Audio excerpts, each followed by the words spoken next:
Assalamualaikum warahmatullahi wabarakatuh. Kembali lagi bersama Miss Eka. Abang kakak, bagaimana kabarnya hari ini? Wah, sudah 1 minggu lebih ya kita tidak berjumpa dalam materi pembelajaran. Nah, Miss Eka juga ingin menanyakan bagaimana ujian yang sudah kamu lalui? Nah, sudah kamu lalui dan Miss Eka juga yakin kamu pasti bisa menjawab soal-soalnya dengan baik. Nah, kita tunggu hasilnya, semoga hasilnya memuaskan ya. Abang kakak, hari ini kita akan melanjutkan materi pembelajaran kita. Nah, setelah kita melakukan ujian mid semester, hari ini kita akan memulai kembali melanjutkan materi pembelajaran kita. Bertemu lagi dengan Miss Eka pada hari Senin tanggal 23 November 2020 dalam mata pembelajaran tematik. Nah, Miss Eka juga meminta kamu lebih semangat ya, karena sebentar lagi kita juga akan melakukan ujian semester 1. Jadi Miss Eka mengingatkan untuk setiap materi pembelajaran yang Miss Eka berikan, silahkan tonton videonya dari awal sampai akhir. Langsung saja kita masuk ke materi pembelajaran kita hari ini.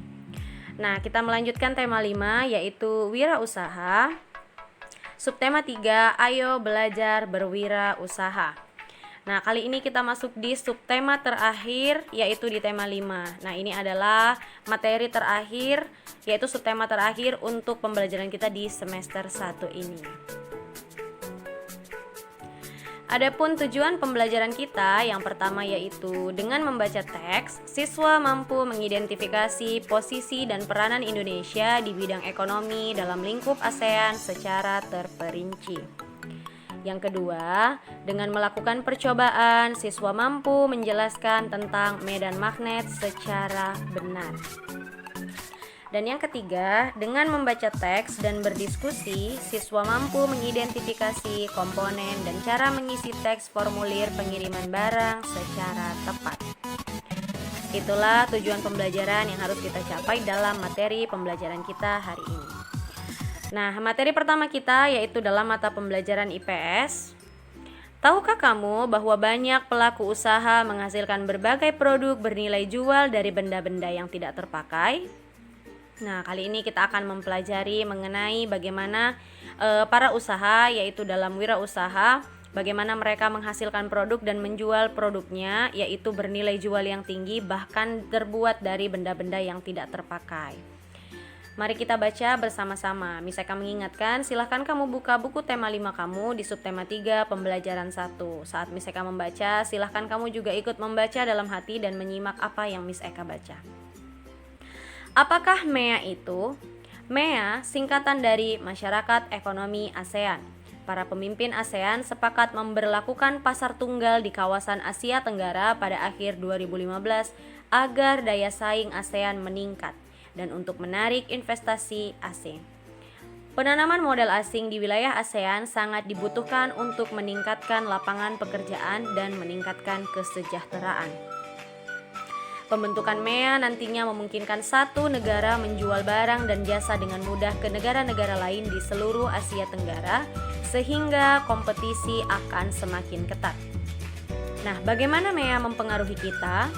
MEA tidak hanya membuka arus perdagangan barang atau jasa, tetapi juga pasar tenaga kerja profesional seperti dokter, pengacara, akuntan, dan yang lainnya. Dengan diterapkannya MEA, peluang tenaga kerja asing untuk mengisi berbagai jabatan serta profesi di Indonesia akan semakin terbuka. Begitu pula sebaliknya, tenaga kerja Indonesia juga mempunyai peluang yang lebih besar untuk bekerja di negara-negara anggota ASEAN lainnya. Hal ini menandakan bahwa kualitas produk dan sumber daya manusia Indonesia harus terus ditingkatkan agar mampu ikut berpartisipasi bersama tenaga kerja asing. Apa keuntungan MEA bagi Indonesia dan negara-negara ASEAN lainnya? Riset terbaru dari Organisasi Perburuhan Dunia atau ILO menyebutkan pembukaan pasar tenaga kerja mendatangkan manfaat yang besar. Selain dapat menciptakan jutaan lapangan kerja baru, hal ini juga dapat meningkatkan kesejahteraan 600 juta orang yang hidup di Asia Tenggara. ILO memperkirakan bahwa permintaan tenaga kerja profesional akan naik 41% atau sekitar 14 juta di tahun 2015. Sementara permintaan akan tenaga kerja kelas menengah akan naik 22% atau 38 juta. Sementara tenaga kerja level rendah meningkat 24% atau 12 juta. Nah, inilah teks mengenai MEA. Nah, sesudah Miss Eka baca dan kamu menyimak, di sini ada latihan yang harus kamu kerjakan. Di sini ada 3 soal. Yang pertama, apa yang kamu ketahui tentang MEA? Yang kedua, apa yang perlu disiapkan oleh tenaga kerja Indonesia agar mampu ikut berpartisipasi di MEA? Dan yang ketiga, apa manfaat MEA bagi Indonesia dan negara-negara ASEAN lainnya? Nah, abang kakak untuk mengerjakan latihan tersebut berdasarkan teks yang sudah kita baca, yang sudah Miss Eka baca dan sudah kamu simak. Jadi silahkan kalau kamu kurang memahaminya, silahkan kamu baca kembali dan kamu pahami. Kemudian kerjakan ketiga soal tersebut dengan sebaik mungkin. Ingat ya, jangan asal dijawab, tetapi disesuaikan dengan teks yang sudah kita baca. Nah, itulah seputar MEA di negara ASEAN. Nah, untuk IPA, materi IPA, MEA juga akan membuka peluang bagi usaha kecil untuk berkembang. Salah satu contohnya adalah dengan membuat cenderamata untuk wisatawan. Nah, abang kakak, apa itu cenderamata? Iya, benar sekali. Cenderamata atau bahkan di bahasa sehari-hari yang sering kita gunakan atau kita dengar adalah oleh-oleh. Nah, biasanya ketika kamu bepergian ke suatu daerah, misalnya saja di Indonesia, bisa itu misalnya Aceh, Bali, Padang, atau bahkan daerah-daerah lainnya, bisa juga ke luar negeri yaitu mancanegara. Biasanya kamu pasti membeli cenderamata untuk dibawa kembali setelah pulang dari berlibur atau pulang dari daerah tersebut. Nah, jadi salah satu MEA manfaatnya itu adalah membuka peluang bagi usaha kecil. Nah, jadi usaha kecil ini bisa berkembang dengan adanya MEA yang sudah diterapkan di kawasan Asia Tenggara. Yaitu salah satunya adalah dengan membuat cenderamata untuk wisatawan. Nah, perhatikan di sini ada cenderamata yang menggambarkan wayang, reog, kemudian candi yang berasal dari Indonesia. Kemudian yang kedua ini adalah dari Malaysia. Nah, abang kakak, kalau kamu perhatikan, menurut kamu cenderamata ini berupa apa? Kalau kita perhatikan seperti stiker ya. Nah, tapi sebenarnya ini bukan stiker ya, abang kakak. Kedua cenderamata tersebut berupa hiasan magnet untuk kulkas, atau biasanya kalau kita mengucapkannya tempelan di kulkas. Nah, jadi biasanya hiasan yang ditempelkan di kulkas itu menggunakan magnet. Tahukah kamu bahwa magnet itu mempunyai medan? Nah, apa yang dimaksud dengan medan magnet? Nah, yang dimaksud di sini bukan medan di tempat kita ini ya, abang kakak, tetapi medan magnet. Sudah jelas berbeda antara medan magnet dengan kota Medan yang kita tinggalin ini sekarang. Mari kita bahas. Nah, percobaan medan magnet, perhatikan pada tabel di bawah ini, di sisi kanan di sini ada tampak inilah yang dinamakan dengan medan magnet. Nah, di sini Miss Eka jelaskan dulu. Medan magnet adalah daerah atau wilayah yang dipengaruhi oleh gaya magnet. Nah, jadi sederhana ya, medan magnet itu adalah daerah atau wilayah yang dipengaruhi oleh gaya magnet. Jadi ketika ada magnet, maka sekitaran dari magnet, tempat magnet tersebut, itulah yang dikatakan medan magnet. Medan magnet itu tidak dapat kita lihat, tetapi dapat digambarkan. Nah, besar medan magnet tergantung pada kekuatan magnet tersebut. Jadi semakin kuat, semakin besar magnet yang kita miliki, kekuatannya akan semakin besar, maka medan magnetnya juga akan semakin besar. Jadi besar medan magnet itu tergantung pada kekuatan magnet yang kita miliki. Jadi yang perhatikan di bagian sebelah kanan. Nah, di bagian sebelah kanan tabel atau sebelah kiri kita, ini adalah medan magnet yang dapat digambarkan. Kita tidak bisa melihatnya, hanya saja dapat digambarkan seperti ini. Nah, jadi inilah gambaran medan magnet. Nah, di sini kan kamu diminta untuk melakukan percobaan medan magnet. Miss Eka tidak mengharuskan kamu, tapi jika kamu memiliki magnet di rumah, baik itu magnet apapun ya, abang kakak, boleh magnet batang, magnet ladam, nah atau magnet jenis magnet apapun, silahkan kamu boleh melakukan percobaan medan magnet tersebut. Nah, tujuan percobaan ini untuk apa? Untuk mengidentifikasi medan magnet. Jadi kamu bisa mengetahui yang dimana itu yang dikatakan medan magnet dengan melakukan percobaan ini. Nah, untuk melakukan percobaan mengenai mengetahui medan magnet, alat dan bahan yang digunakan yang pertama sudah jelas magnet. Yang kedua itu serbuk besi yang diperoleh dari gundukan pasir. Nah, yang ketiga itu adalah kertas karton berukuran A4. Nah, kalau untuk yang ketiga, kertas karton ini bisa kamu ganti dengan kertas HPS atau bahkan kertas di buku tulis kamu juga bisa ya abang kakak. Nah, jadi disesuaikan saja kertasnya. Nah, jadi magnet, kalau kamu memiliki magnet, kemudian silahkan cari serbuk besi, itu biasanya ada di gundukan-gundukan pasir. Nah, bahkan kalau dulu Miss Eka kecil, atau bahkan kamu pasti sudah sering ya, karena kan mempelajari magnet ini bukan hanya di kelas 6, bahkan di kelas-kelas sebelumnya sudah pernah mempelajari mengenai magnet. Jadi bisa kamu cari serbuk besi. Nah, caranya bagaimana? Tempelkan saja magnet kamu di gundukan pasir tersebut. Maka nantinya serbuk besi itu akan menempel dan pasir itu tidak akan menempel, karena pasir itu bukan benda magnetis ya abang kakak. Pasir itu adalah benda non magnetis, artinya tidak dapat ditarik oleh magnet.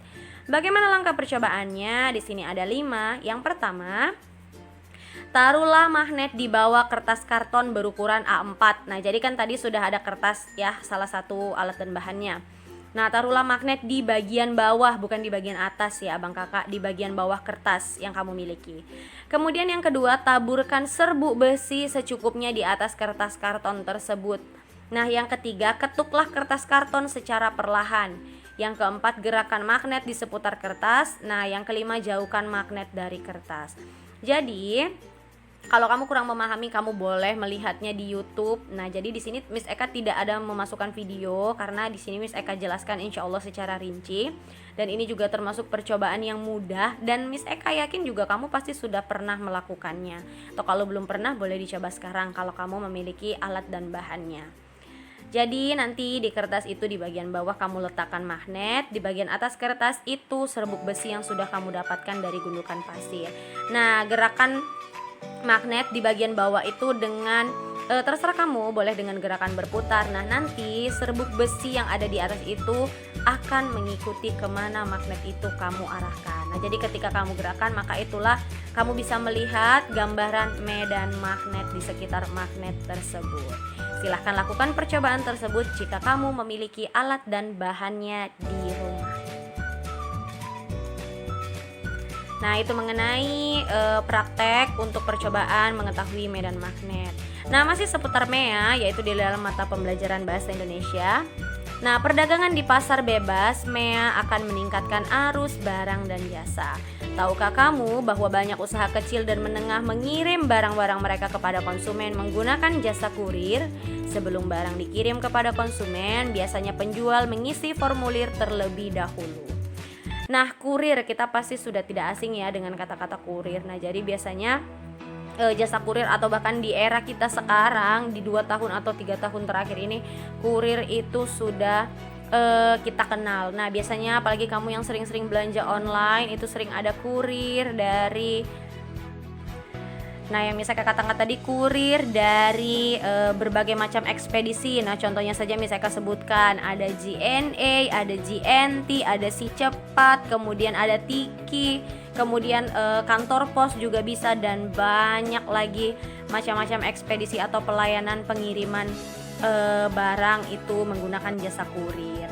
Nah, jadi sebelum barang itu dikirim kepada konsumen, penjual itu mengisi formulir dulu terlebih dahulu. Nah, jadi di sini ada contoh formulir pengiriman barang dalam negeri ya Bang Kakak. Jadi misalnya dari Jakarta mau dikirim ke Medan misalnya, atau dari Aceh mau dikirim ke Medan misalnya. Yang penting di dalam negeri ya, di Indonesia, tidak bisa dari Indonesia ke Malaysia, tidak. Nah, nanti itu formulirnya dalam bentuk yang berbeda lagi. Nah, apa saja yang diperhatikan? Ada data penerima, baik itu nama awal, nama akhir. Nah, misalnya di sini nama awal, kalau Miss Eka kan nama awalnya Eka. Nah, nama akhirnya itu adalah Rebecca. Jadi kalau kamu nama kamu yang lebih dari 2 suku kata, ya bisa silakan kamu pilih untuk nama awal di kata awal nama kamu dan nama akhir. Kemudian alamat penerima. Nah, ini alamat penerima. Ini untuk data penerima ya Abang Kakak, berarti pembeli atau konsumen. Nah, provinsi itu di mana, kemudian kota atau kabupaten, kode pos, dan nomor telepon. Jadi nanti kurir yang mengirimkan barang itu mudah untuk menghubungi ketika barang yang dikirim sudah akan sampai. Nah, di sini juga ada data pengirim. Nah, kalau tadi data penerima, di bagian bawah itu ada data pengirim. Sama, berisi nama awal, nama akhir, alamat, kemudian alamat pengirim ya, abang kakak di sini ada kesalahan, Miss Eka bocorkan.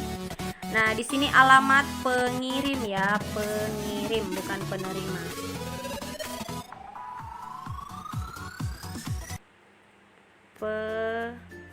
Pengirim. Nah, alamat pengirim, kemudian provinsi, kota atau kabupaten, kode pos, dan telepon. Jadi sama ya. Kemudian di bagian bawah itu ada tanda tangan. Nah, baik itu tanda tangan. Di sini tanda tangannya bukan tanda tangan pengirim dan penerima, kan belum sampai ya bang kakak. Nanti kalau tanda tangan penerima itu biasanya dari pihak kurir pengiriman jasanya. Nah, jadi di sini ada tanda tangan pengirim, kemudian tanda tangan petugas. Jadi petugas dari ekspedisi atau misalnya kurir yang ingin mengirimkan gitu. Jadi tanda serah terima bahwa barang itu sudah diberikan dari si pengirim atau si penjual kepada kurir untuk diserahkan kepada pembeli. Nah, inilah contoh formulir pengiriman barang dalam negeri. Jadi sudah banyak ya yang kita pelajari mengenai formulir, ada mengenai biodata, kemudian formulir pendaftaran. Nah, ini lagi berbeda, ini yaitu formulir pengiriman barang. Kemudian kita juga sudah mempelajari mengenai daftar riwayat hidup. Nah, jadi kalau kamu masih mengingat format pengiriman formulir, mohon maaf bukan format pengiriman, format penulisan atau pengisian formulir pendaftaran antara pendaftaran mengikuti ekskul dengan pendaftaran mengikuti lomba saja sudah berbeda. Nah, apalagi formulir pengiriman barang, nah itu sudah pasti jelas berbeda. Jadi inilah selanjutnya mengenai formulir yang akan kita pelajari. Nah, alhamdulillah kita sudah sampai di akhir materi. Nah, hari ini materi kita banyak ya dalam mata pembelajaran IPS, kemudian ada IPA, ada bahasa Indonesia. Nah, abang kakak semoga video atau pembelajaran yang Miss Eka berikan hari ini dapat kamu pahami. Jika ada yang kamu kurang paham atau kurang mengerti apa yang Miss Eka jelaskan, boleh kamu tanya melalui WA Miss Eka. Miss Eka ucapkan terima kasih untuk kamu yang sudah menonton video Miss Eka dari awal sampai akhir. Semoga video yang Miss Eka berikan pembelajaran ini bermanfaat dan insya Allah ilmunya berkah buat kamu. Amin. Nah, kita ucapkan lafaz hamdalah terlebih dahulu. Alhamdulillahirabbil alamin.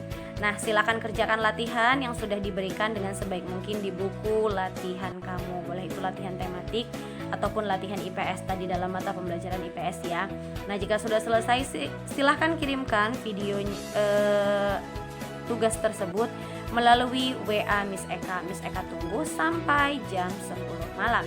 Nah, tetap semangat ya abang kakak, tetap jaga kesehatan dan tetap patuhi protokol kesehatan yang masih berlaku atau yang sudah diterapkan oleh pemerintah. Nah, Miss Eka ucapkan terima kasih.